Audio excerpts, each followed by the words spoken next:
Howdy folks, hope you all had a great weekend and welcome to another episode of Mingles with Jingles, the last episode of Mingles with Jingles for 2022. At least that's the plan. I'm supposed to be starting my 2-week Christmas break today, back on the 2nd of January, but well, we all know how well that usually works by now. That's right, Juicy, I'm as bad at taking time off as I am at everything else. Good news this week though, the Audible sponsorship's back.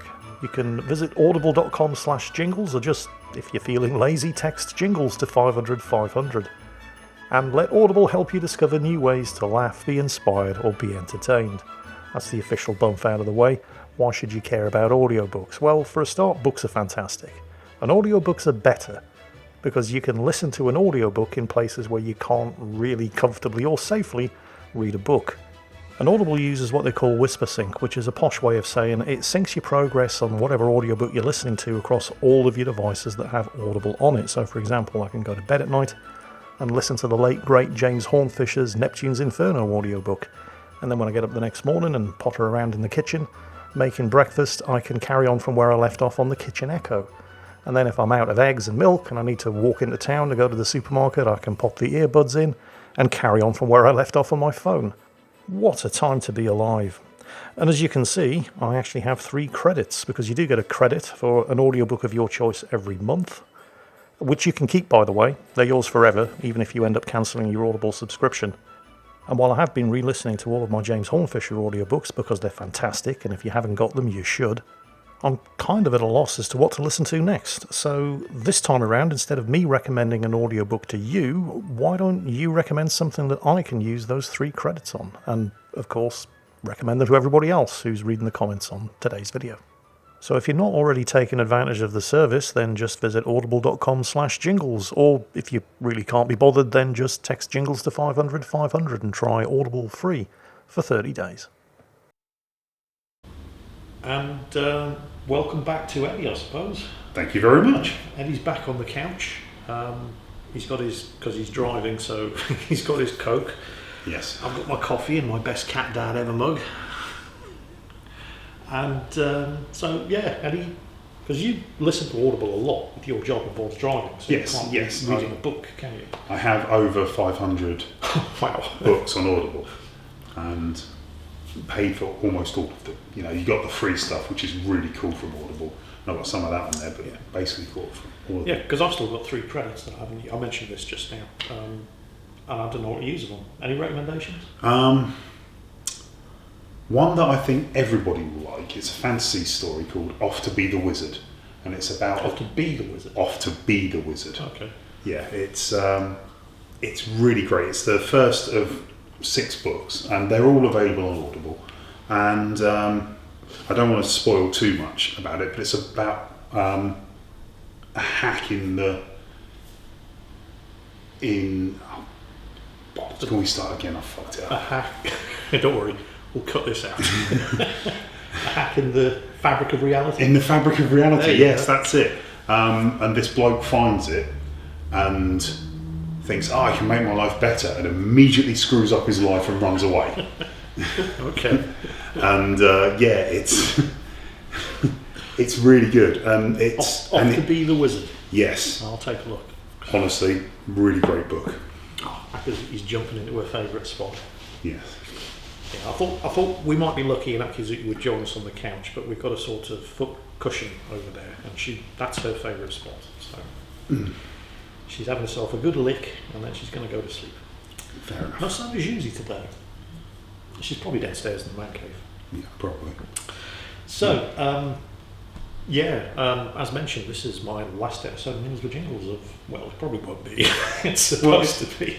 Of 2022. Yes. Not the last. You sort of ended it there before you said the 2022. This is the last one I'll ever be doing. Yeah, well, because I'm taking my 2-week break as of today. Yeah. This is the last video. But, so I'll probably see you in a few days. Yeah, you'll do a video, but it won't be a Mingles with Jingles. Yeah. So. Because I'll get bored. I'll think, that's good. I could do a video out of that, and so I'll do something. And then accidentally put it up. Yeah, and then sort of accidentally trip, fall over, and press the upload button. Yes. Yeah, because that's just what I do over Christmas, isn't it? The first thing I wanted to talk about today, though, was so there's this YouTube channel. They do a lot of shorts, and they do a lot of not YouTube shorts, but also very short videos about things in the US military. The Fat Electrician, I've shown you some of his Yes, videos. you have. Yes. I think he's ex-US Army. I'm not sure what job he did, but he is hilariously true in the things that he says. And very much likes the US military. Yes. I mean, he is outrageously American, I think. Oh, very much so, yeah. But the stuff he says about the military is hilarious, and it's all true.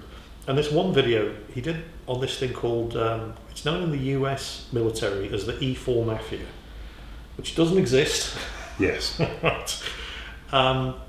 For those of you who don't understand American ranks, right, across all three, well, four if you count the Marines as well, of course, the Air Force, the Army, the Navy, and the Marines, they have this designation system for the ranks. So E, enlisted, and then a number indicating what rank you are. Because a Lance Corporal isn't, for example, a Lance Corporal, which I think is an E2 or an E3, Right. There's a Lance Corporal in the Army, there's a Lance Corporal in the Marines, but there's no Lance Corporals in the Air Force, I don't think, and certainly no Lance Corporals in the Navy. So just to clarify things for everybody, you call them E1, E2, E3, E4. And the E4, which in the US Army is a specialist first class, or a full bird private, because of their badge. The E4 is the highest rank you can have in the US Army, and the other services have their equivalent, but it's the highest rank you can have without having any responsibility whatsoever. Your only job is to do whatever you're told to do. Yeah. And so the E4 Mafia is, which doesn't exist, obviously. No. But if it did exist, the E4 Mafia, which it doesn't, is a term that they use in the US military to describe those most senior privates, i.e., fully trained, but with no responsibility for anything other than themselves.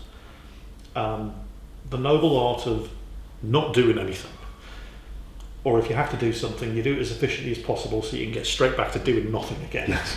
And they don't really have an equivalent for this in the British military. They don't have as many ranks in the British military as they do in the American military. There's something, I don't know, like 9, 10, depending if you go up to Command Sergeant Major, possibly 11 different enlisted ranks.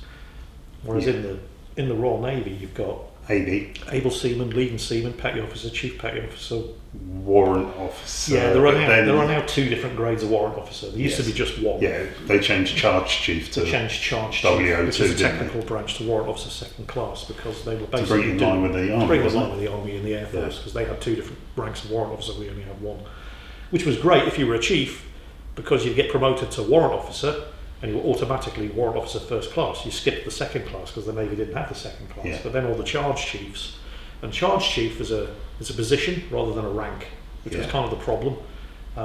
Each ship will have a charge chief weapon engineer and a charge chief marine engineer, whose job is to basically run the marine or weapon engineering department with the deputy marine or weapon engineering officer. Yeah. So they had a lot of responsibility. They were in charge, hence charge chief, but they didn't get any extra pay. No, yeah. And they didn't get any extra pension either. So the charge chiefs They complained were still the about same this level as every other chief petty officer. Yeah. So they complained about this for years, and eventually they got promoted to warrant officer second class, which came with a small amount of extra pay, but more importantly, a better pension when they retired, because they were warrant officer pensions. Yeah. It was weird seeing all these people I'd known as chiefs suddenly have new epaulets on that I didn't know what they were. I was like, well, it's not a warrant officer, because that's slightly... It kind of looks like a Master at Arms, but Master at Arms wears his badge on his wrist. What's going on? It came in, of course, I was the naffy man. I knew nothing about what was happening. Suddenly, he was the shop assistant. Yeah. Yeah. What were we talking about? Oh yeah, the number of different ranks. Yes. It's like we had like 5 ranks. That was it. Yeah, we've kind of got skewered on a detour. Yeah. Now we've got 6. So we don't have any real equivalent of the E4. No. The closest thing, because it used to have like junior seamen and then ordinary seamen and then able seamen. And junior seaman if you joined up under the age of 17 and a half. Do not join up under the age of 17 and a half. You get seen off like you wouldn't believe. You do all this extra time, none of it counts for pension. And, so yeah, screw that. But then they thought that, it's nobody likes being called an ordinary seaman. So and this is just one of the things that they do here in Britain with the British government. They say, okay, well, to make everybody feel better about themselves, we'll banish the rank of ordinary seaman. So you're all now able seamen, but rather than great, so we'll do all the ordinary seamen get a pay rise now. No, you just stay on the ordinary seaman pay scale. We just call you an able seaman. So and then from there you go to leading rate, which is equivalent of corporal, and you have responsibility as a leading rate. Yes, you do. So whereas in the US military you've got these 4 different grades below the rank of corporal that have no responsibility, in the Royal Navy you've got 1 able seaman. So the closest equivalent to an E4 in the Royal Navy, I suppose, would be a badgeman. Yeah. So a badgeman is what you call an able seaman with 1 good conduct badge, which you earn for 4 years of undetected crime. I love the way they called it that. Even the Reggies called it that. Yeah. It was no longer or the regulating branch, the naval policeman. Yes, sorry. We know what we're talking about. They don't. Well, yeah. Some of them will, but most of them won't. Yeah. But good GCBs, good conduct badges. You can have up to 3. They go on the sleeve of your dress uniform. It's every 4 years, isn't it? Every 4 years you get one, and then after 15 years you get a long service and good conduct medal. So I obviously had all 3. I was a 3 badgeman. 12 years undetected crime. Yeah. Plus the long service and good conduct medal. And a badgeman, somebody with at least 1 good conduct badge who has not yet been promoted to leading rate, would probably be the Royal Navy equivalent of the E4 Mafia in the US military. And what the fat electrician was saying, we'll get there eventually to the point of the story, was saying in his videos was they perfect the art of what they call the sham. Yeah. In fact, we're just doing absolutely nothing, making yourself look as busy as possible without actually doing anything in order to avoid being told to do anything. And he knew this one guy who had perfected the art of the sham so much that his nickname was the Shamurai. Nice. Which is brilliant.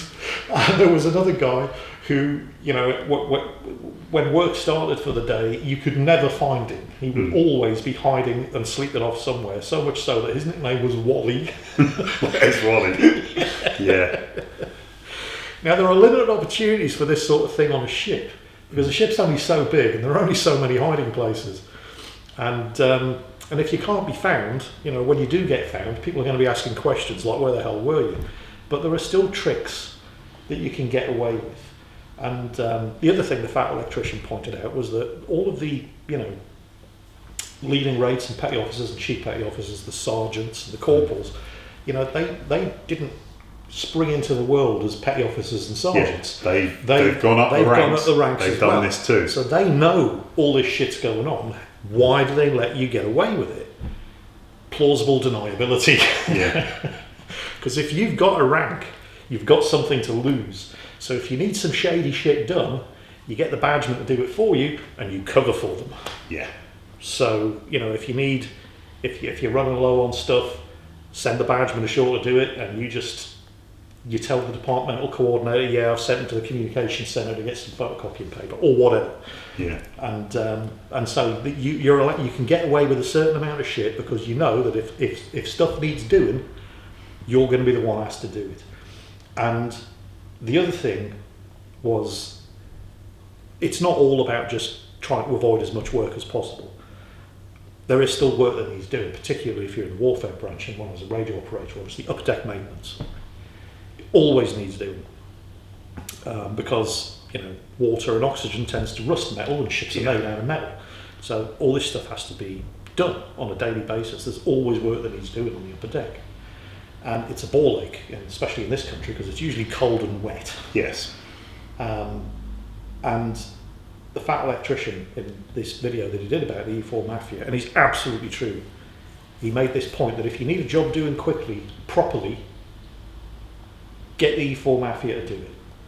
because the scroats, the scumbags, the ones who, the lower down, Yeah. the ones lower down the pecking order, they will get the job done as quickly as possible by cutting corners. Yeah. And you'll just end up telling them they have to do it again, and it'll take twice as long. Like, for example, greasing the hinges on upper deck hatches. Right? You can't just, this stuff has to be lubricated, and it's this really thick grease. Yeah, I've seen it. Yeah, it's really nasty stuff because it has to stand up to the weather in the North Atlantic. So it's really thick, heavy grease that goes on the hinges of all the hatches that lead onto the upper deck. And after a while, that stuff basically turns to cement. Yeah. And you have to re-grease the hinges. And doing the entire upper deck takes a bloody while. So if you give it to a scroat, you say, right, all the hinges need re-greasing, get it done by lunchtime. Well, get it done by lunchtime, but you'll do it wrong. You won't strip the old grease off, clean it all up, and then reapply new grease. You just put new grease on top of the old grease. If you give the job to a badgeman, somebody who knows that if you try to fuck around and cut corners, it'll take twice as long, and you'll have to do it again. And you'll have to do it again. He'll get it done properly. So if you need a job doing, and it needs to be done quickly, you just tell the badgeman, get this done, and you can go home. And a job that should take 3 days will be done by lunchtime. Yeah. Right. Because nothing works harder or faster than an E4 or a badgeman in the Royal Navy who needs to get shit done so he can go straight back to doing nothing. Yes. That's the way to get shit done in the military. Get one of the badgemen or the E4s to do it. Because they know all the tricks. Right? They've been around long enough to know it and how to do it.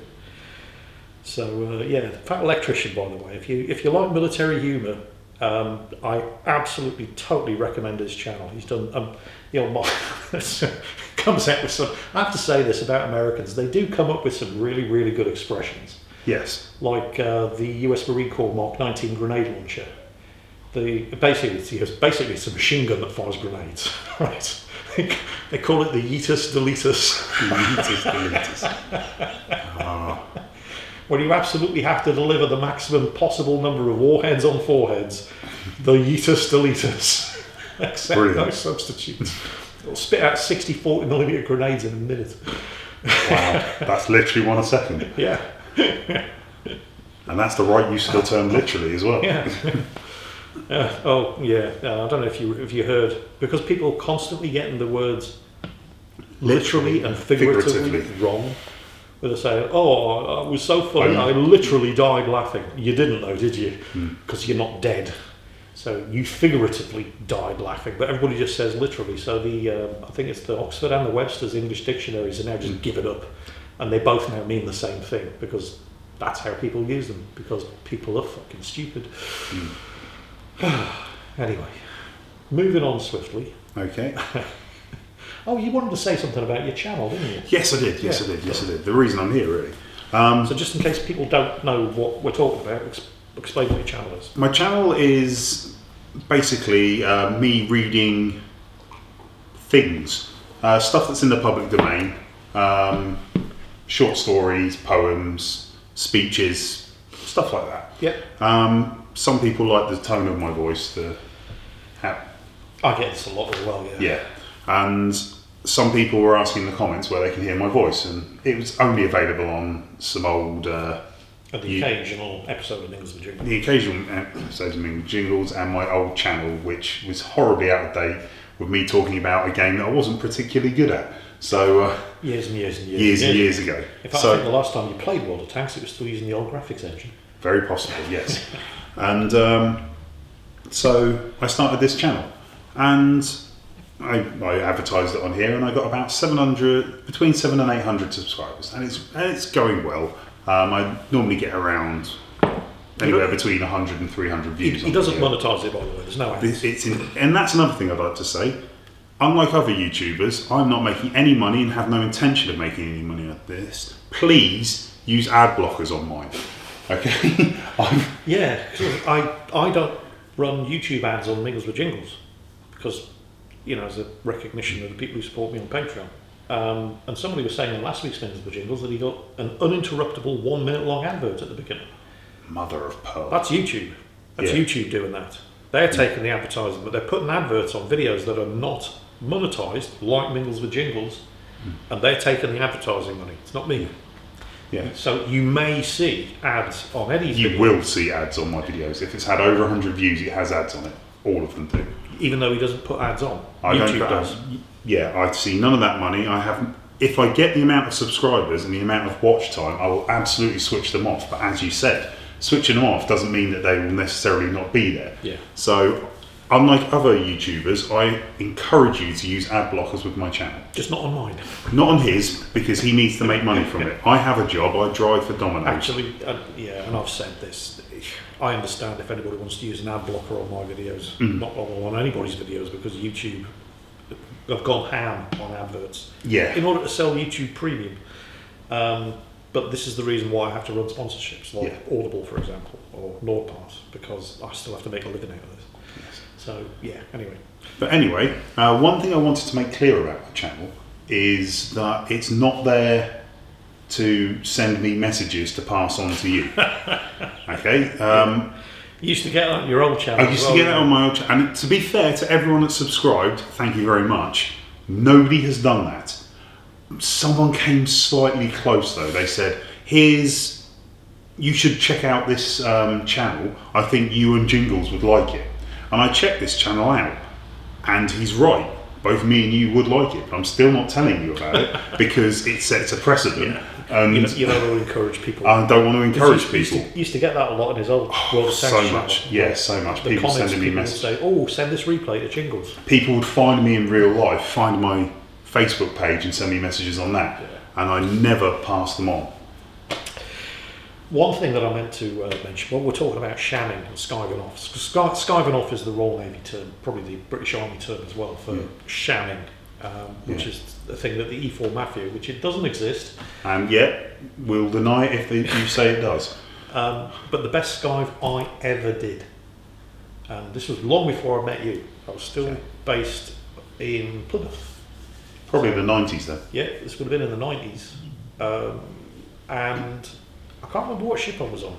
It wasn't HMS Brazen, it might have been HMS Coventry. I think it was HMS Coventry, which was a Type 22 frigate. And I believe captain of the 2nd Frigate Squadron. Yes, that was it. Because I was between drafts, or something had happened. The ship had deployed, they didn't have space to take me as well, whatever, some kind of manpower kerfuffle. So they dropped me off at Defiant, which may or may not still be there, but was the name for the maintenance base in Devonport, the dockyard in Plymouth. I was a radio operator, so I wasn't an engineer or a mechanic or anything. So you couldn't do anything then. So what am I going to do in a maintenance base? So they dropped me off to work for the Captain F2 Rear Link Office, which had one lieutenant commander, one lieutenant who worked really, really hard at doing as little as they possibly could, and one petty officer writer as the office manager, who basically just opened the mail. Right, a job that could have been done by an AB writer, and instead they had a petty officer. So they were all living the dream, doing as little as humanly possible. And he had no idea what to do with me. He was like, here, I've just turned up. I've been assigned here for 4 months while my ship's away. Find me something to do, basically. And he was like, well, you're no good to me. You're a radio operator. Tell you what we'll do. We've got some ships from the 2nd Frigate Squadron that are in for AMPs. That's an assisted maintenance period. HMS Marlborough, Type 23 frigate. We'll loan you to their communications department, and you can just do upper-deck maintenance for them. I was like, fine, okay. Where do I go? Oh, they're not here yet. They won't be in for another week. So, fuck off and come back in a week. Nice. So I went home for a week, all fully paid. And then I came back the next week on the Monday, and I went down to the Rear Link office, 8 in the morning, because the Navy starts at 8 and finishes at 4. Most people start at 9 and finish at 5, but in order to spread out the traffic around the naval bases, the Navy starts an hour earlier and finishes an hour earlier. So it technically is to avoid rush hour, but it just means that rush hour is now 3 hours long instead of 2 hours long. Yeah, but it's still a lot better. But it's still better than it would have been. Yeah. So I pitched up at the Rear Link office at 8 o'clock on the Monday morning. The petty officer writer said, right, I've got nothing for you here. If you want to head over to the Marlborough, they're on this jetty, be there for 9 o'clock. All right, no problem. So you've had a week off, you can't really complain that you have to do some work now. So I pitched up on the Marlborough at 9 o'clock, introduced myself to the yeoman. This, by the way, is where the mighty Jingles comes from, because the communications yeoman on HMS Marlborough at the time was a Scotsman. I can't remember his name. I can picture him, remember his face, and he always just referred to himself as the mighty yeoman. Nice. And that stuck with me, and then that's where the mighty Jingles comes from, or at least the mighty part. Anyway, so he jobbed me off to his lead radio operator to work on the upper deck, and because I turned up at 9 in the morning, and I was there for the next 3 weeks while they were in for their AMP, I thought to myself, what if I turn up at 9 o'clock tomorrow morning as well? So I did. Nobody said anything. I'll try again the next day. So I did. Nobody said anything. Bearing in mind, this is an hour after I was supposed to start working. So I just kept doing it. Like every day for 3 weeks. I had an extra hour in bed every morning. Nice. And then eventually the radio supervisor, because there were 2 petty officers in the communications department, the radio supervisor is in charge of all the radios, the communications yeoman is in charge of visual signalling, flags, flashing light, all that sort of thing. And the RS started getting suspicious. He says, so when are you supposed to turn up? He says, so thinking on my feet, I'm like, well, I have to go to the Rear Link office first thing in the morning. I'm there for 8 o'clock, see if there's any jobs for that the petty officer Wright wants me to do, and then I'm here for 9. And he says, right, who's the petty officer? I can't remember his name, but obviously at the time I did. I said, it's Petty Officer Robbins. And what's their phone number? Shit, I'm busted here. But I tried to blag it. I said, yeah, sure. Write the number down. There you go. Yeah, give him a call. If he's not in the office, one of the officers will pick the phone up. And so he called to check whether or not I was supposed to turn up for work at 8 or 9. I thought, fuck. Yeah. I'm in for it now. I've gotten away with it for 3 weeks. Yeah. And he phoned up, and the PO writer picked the phone up at the other end.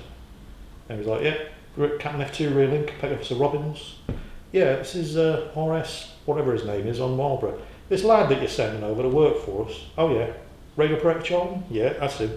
What time's he supposed to be here? Because he's been showing up at 9. Oh yeah, he says, that's fine, because he comes down here first thing. I hadn't organised this with him or anything. Right. Comes down here first thing to check the mail and sort the mail for me, and then I send him over to you for 9 o'clock. I was like, all right, okay, cheers, thanks. Couldn't believe I've gotten away with it. Yeah. Buy that man a pint. But that man got all the biscuits. Yeah. Straight to the naffy shop. 3 packets of chocolate digestive biscuits. Just reminded me of something, actually.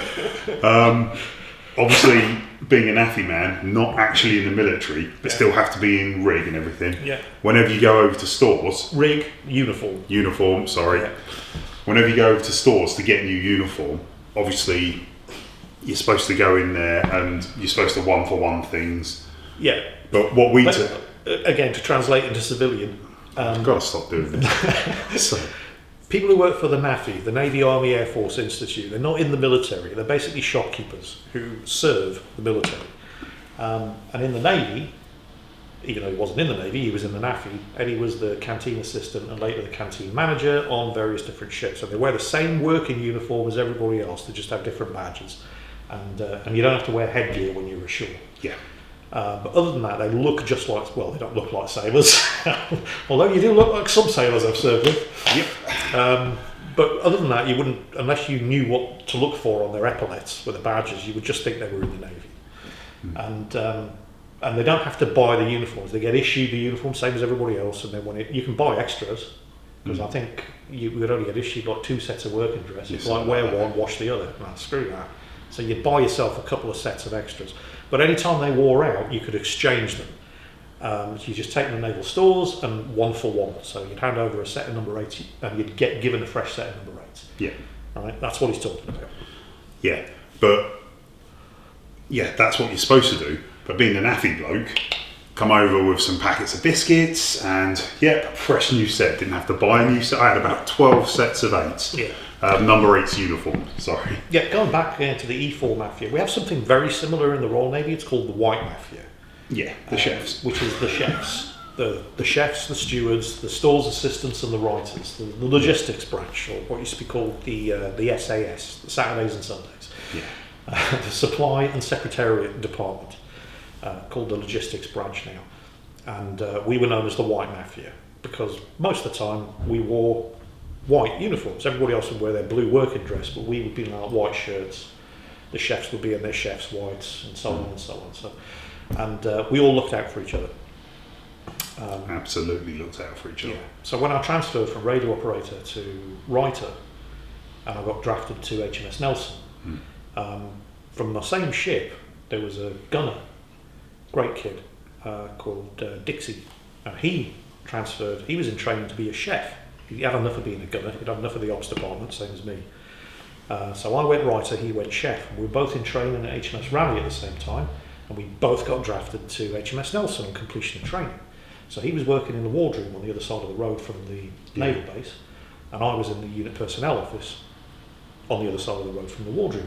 And every Friday, he would come into the unit personnel office because he was working in what they call a pastry queen. So he would work on the desserts over in the wardroom, and he would always make extras, and then he would bring boxes full of cream cakes, buns, cinnamon rolls, all the stuff that he'd made for the wardroom that day. He'd bring boxes full of them over to the unit personnel office. Well, first he'd stop at the guardhouse on the main gate, and he would hand some over to the quartermaster. So he would never get his bags checked or anything whenever he went in and out the gate. Except for once. I'll talk about that in a moment. I know that story. So. And then he'd come into the unit personnel office and he'd hand over a bunch of cake. He would never ask for anything. It wasn't like, I've got some cakes here, what can you give me? He would just hand them over and stop and have a chat, and then he would go to the stores office and do the same thing. So that if he ever needed anything, he got it. And that's just, we all scratched each other's backs like that. Like if you needed to go, if you were supposed to be duty on one weekend and then something came up and somebody said, I'll cover the duty for you, and all right, I can go home the weekend, but it was Thursday and you're supposed to get your leave pass application in by the Wednesday, Dixie never had to worry. None of the other S&S had to worry. It was like, what's this, a late leave requirement? You're a stores assistant, no problem. Or you're a chef, no problem. Leave it with me, I'll have it done in 5 minutes. We just looked after each other like that. Dixie would, he never had to ask for anything. Anything he needed, he just got, because he looked out for everybody else within the department. And then the one time they had a new quartermaster on the gate, and Dixie would, because on Friday when he finished, he would do the normal thing. He would come in with cakes and cream buns for the UPO in the stores office and so on and so on. And they let him in through the gate, no problem. And when he'd done his thing and he was getting ready to go home, because he had this big old 50-litre rucksack and it was packed full of stuff. And on the way out, they stopped him to search his rucksack, and he started shitting himself because he'd stolen steaks, hams, in full-on chickens. Whole chickens, all kinds of shit. He'd stolen from the wardroom, wardroom galley, and they were all at the bottom of his rucksack. You were going out with him, weren't you? Because they made a point of searching you first, so it wasn't because at the time I lived ashore in Alverstoke, and Dixie and I shared a granny flat in this lovely house in Alverstoke. The upstairs was owned by this old retired meteorological officer and his wife. Lovely couple, the Jeffersons, I think they were. Doesn't matter. So Dixie and I, he would come in, we'd thing out on Friday, and we'd go home together because we both lived in the same place. So we're going out, and they stopped us both to search our bags. And I had this tiny little rucksack, and I think I had I didn't have anything in it. So they made a big show of checking my bag with nothing in it first. And then they're like, right, my son. And they hauled this huge 50-litre rucksack off Dixie, which was groaning full of all of the stuff he'd stolen from the wardroom. And all of his chef's tools were in there as well. And they lifted out this massive Serrano ham and they plonked it down on the side of the counter, and then they lifted out like 3 whole chickens and plonked them down, and then a whole bunch of frozen steaks and they plonked them down, and they ignored all the stuff he'd stolen in order to check his chef's tools to see whether or not he'd stolen any equipment. Yeah. Because Puss's equipment, Navy equipment, it's a sort of little arrow stamp on it. Yeah, wasn't he using one of the toolboxes to carry? So he had like a big electrician's toolbox, and he had all of his chef's tools in there, all of his knives and his everything. And they went through this thing with a fine tooth comb, trying to find anything that had a Puss's stamp on it, so they could, ignoring all the stuff he'd actually stolen. And his knees were shaking. They knew he'd stolen something. He was guilty as sin. And he was terrified. But they ignored all of the stuff that he'd actually stolen in order to check I actually got busted for that once. Didn't actually do it on purpose. What I used to do, again, this is while I was in Plymouth, but he got away with it, of course. They were like, all right, yeah, fine, all these tools are legit, they're all yours, they don't belong to the Navy. And then they helped him pack all of his stolen food back into his bag and sent us on our way. He turned white as a sheet, couldn't believe he'd gotten away with it. But the thing I got, but I didn't actually get busted, I kind of did and I didn't, was, again, back in my early days in the Navy when I was still based in Plymouth, so prior to 95, I had a Commodore Amiga 500. Yeah. And that's a computer, by the way, for those of you who aren't old enough to remember Amiga 500s. And I had it set up in a spare office on board the ship. And then when I went home for the weekend, on weekend leave or on Christmas or summer leave, I would take it with me. But the thing is, the plug sockets on board the ships were a different voltage to the domestic supply here in the UK. I think it was like 112 volts on board a ship, but 240 volts everywhere else in the country. So you needed a transformer. Yeah. And the chief weapon engineer on board the Coventry made me a transformer, a step down transformer, so I wouldn't blow the peak. I had several that worked both ways, so that. And obviously, when I went home, I would have to change the plug because it needed a 240 volt plug, not a 112 volt plug. And then when I came back on board the ship and brought the computer back, I would have to change the plug again. So I got checked when I was going out Camel's Head Gate from the dockyard in Devonport, because I had this big box, computer inside, and they was it's not Puss's computer, but it was a Navy plug. I'd forgotten, didn't do it on purpose, and they were umming and ahhing over whether or not they should charge me. I was like, for God's sake, I just forgot to take the plug off on the way home. I will be bringing it back because I need to use it on board. They say, yeah, fine, all right, go on, bugger off. I had something similar. You know Den Watts? Yes. Was in our mess. He was a steward. I was on another ship with him, and basically what happened was he was going home and he just got all his stuff on his bed and swiped it into his bag. Oh no. And it was on the day on the gangway they happened to do a check for people taking cigarettes off the ship. One of the benefits of being in the Navy, I don't even know if they still do it, was that they don't. You could get duty-free cigarettes, and all the beer was duty-free as well, yes, wasn't it? All the beer in the mess decks, it was all duty-free, so cheap smokes and cheap beers. But you could not take them ashore. No. Right? If you did, it was smuggling. Yeah. You didn't want to get caught taking them ashore. Yeah. Everybody did, of course, particularly the smokers, because you're not going to buy all your cigarettes on board and then not smoke them at home, will you? So, well, as I said, he just swept everything off, and he was the only person they caught. Of course, he's a good friend of mine. I'm the one that sold them, and I have to identify these as duty free and explain to the regulators, the police officers, exactly why. And I'm doing this knowing that there's nothing I can do for him. It was his first offence in 20 years. Jeez. And he was lucky because it was opened, so it was clear he wasn't selling them. Yeah. One of the packets was open. There was 197 instead of 200. Yeah. So he could claim it was genuinely an accident. It was personal consumption. Yeah, and he got away with less of it for that. But I felt so shitty doing that to my friend. But I didn't have a choice. No, they called you in to give evidence. You're not going to lie. He outright said, no, you didn't have a choice. Yeah. we're mates. I know you wouldn't do that to me deliberately. That's a bit. Yeah, you got to be real careful. But something else you said reminded me of another story. Oh yeah. This is to do with an American ship. I was on HMS Manchester, and we went out to the Mediterranean, and we all got baseball caps with HMS Manchester on, and our names on the back. Oh, okay. And we could wear these instead of ferrets on the berets on the upper deck. And of course, I got one, so like everybody else, I now look like a member of the ship's company, and I've got different epaulets on. Yes. And we're next to an American ship.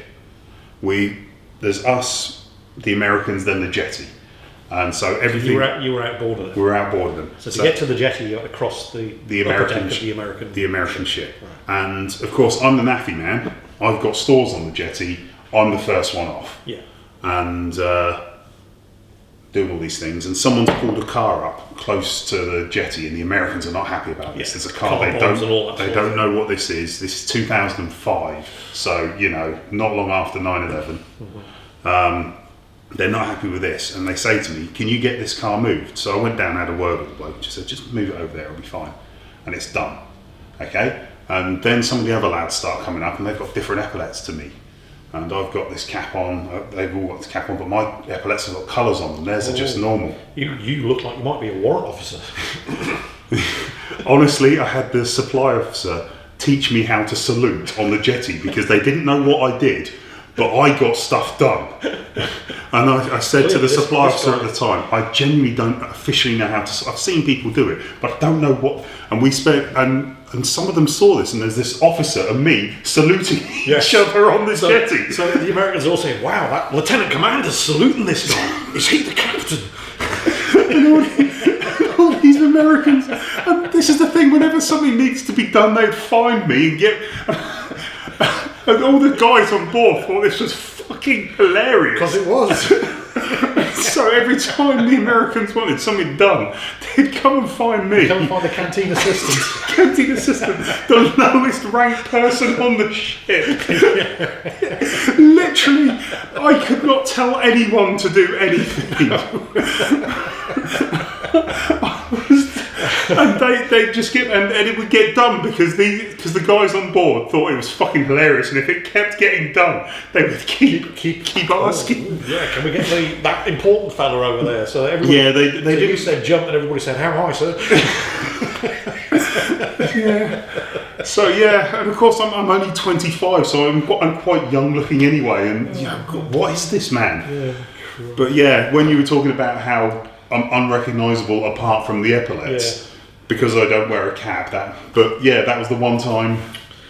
And on that bombshell, I